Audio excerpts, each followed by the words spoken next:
So here I am on the 31st of October 2017, the 500th anniversary of the beginning of the Reformation. This is the date on which Martin Luther issued his 95 Theses, which sparked off the tumultuous events which followed. To be sure, he had no idea of the magnitude of what he was setting in motion as he nailed those theses to the door of Wittenberg Castle Church. Nor did he at that time have any intention of bringing about the rupture of the church which was to follow. Nevertheless, this day, 500 years ago, has gone down in history as the date that changed not only the church, but the whole face of Europe for the decades and centuries which followed. You see, the Reformation spawned on that day was to have momentous consequences for society and culture, as well as the political landscape of the day. The extent of the wider heritage is reflected in the commemoration of the 500th anniversary of the Reformation well beyond the confines of the church. So, for example, a couple of years ago, Playmobil, the toy makers, produced a Martin Luther figure, which is my personal pride and joy.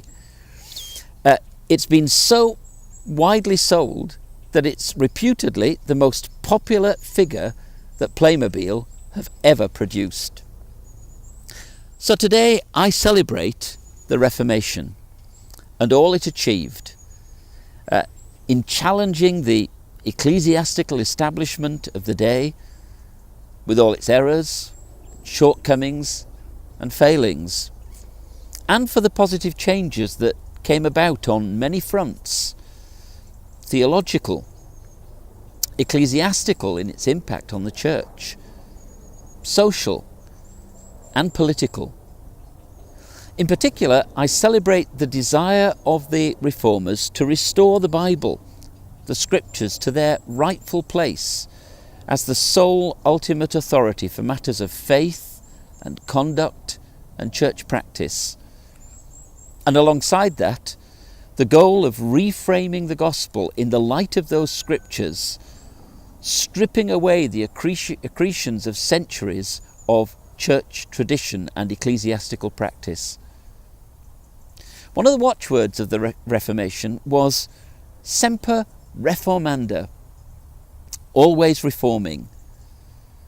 I wonder what Luther or Calvin or perhaps Zwingli or one of the other reformers would make of the church today. What would they make of the way in which we have responded to the challenges we face in the church itself, in society, in relation to faithfulness to the truth of Scripture, in maintaining the purity of the gospel? The erosion of standards, the fudging of the truth, the woolliness of much Christian thinking, theology, the compromises made here and there, the failure to take a strong lead against social, moral and ethical changes and trends which are not in keeping with biblical truth and the Christian faith. All these and more represent our modern day challenges and our failings, perhaps. Maybe we need, in our own time, a new Luther, a new Calvin, a new Reformation. As we celebrate the Reformation, as we rightly should, perhaps we also need to cultivate a new spirit of Reformation in our own day and age.